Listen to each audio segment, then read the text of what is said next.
लोकसभेच्या लक्ष केंद्रित पुढे कसं करता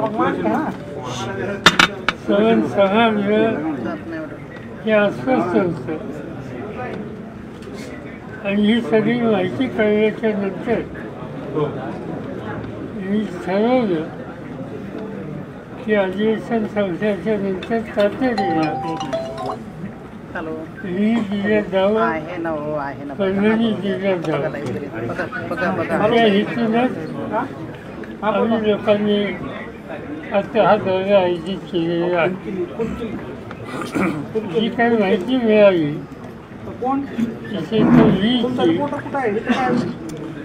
तर त्या ठिकाणी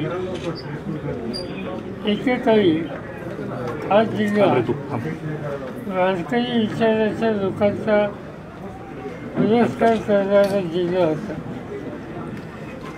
पण ज्या प्रकारची गुंडगिरी, एकमेकांचे हल्ले हे जे चित्र त्या ठिकाणी ऐकायला मिळाले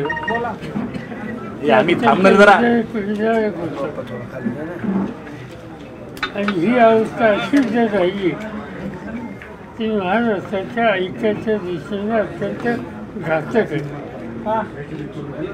आणि म्हणून आम्ही लोकांनी जाऊन ज्याची हत्या झाली त्याच्या कुटुंबाची माहिती घेतली, स्थानिक भगिनींची माहिती घेतली, नागरिकांच्याकडनं माहिती घेतली.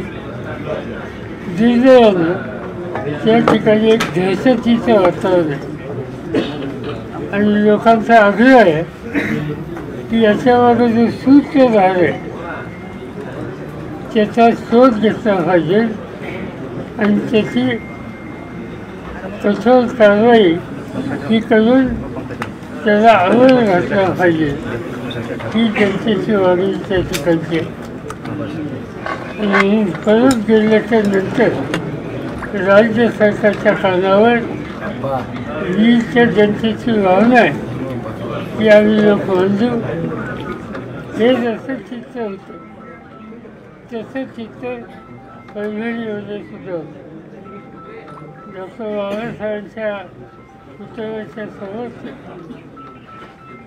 संविधानाच्या संदर्भात जे काही झालं त्याची प्रतिक्रिया ही होणं साहजिकच आहे. ती झाल्याच्या नंतर ज्यांचा या सगळ्या प्रकाराशी संबंध नाही असं प्राथमिक माहिती दिसतं.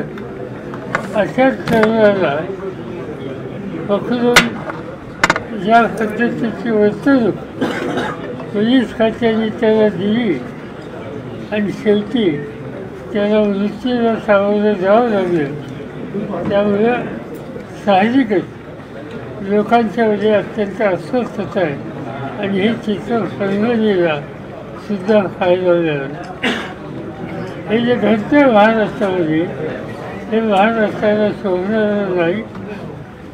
राज्यकर्त्यांनी सत्तेचा वापर शहाणपणानं समंजसपणानं करण्याची आवश्यकता आहे हे दिसतंय.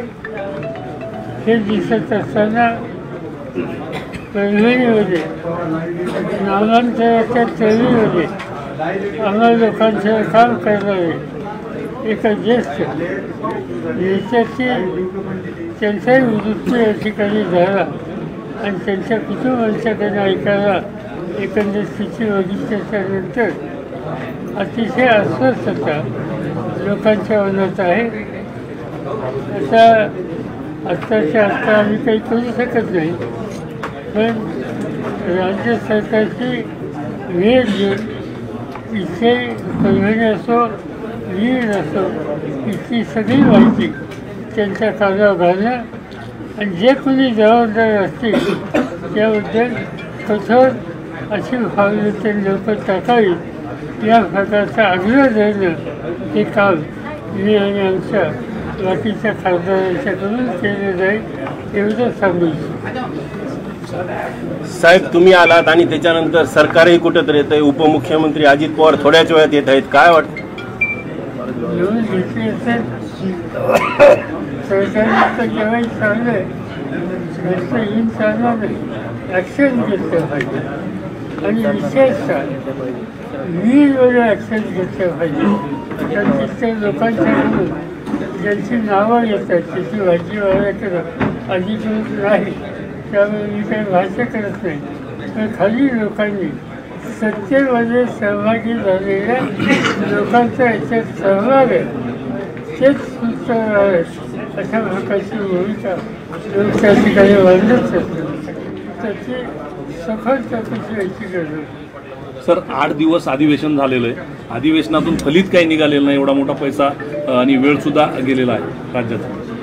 आता येतात त्याचा विचार हो चला थँक्यू.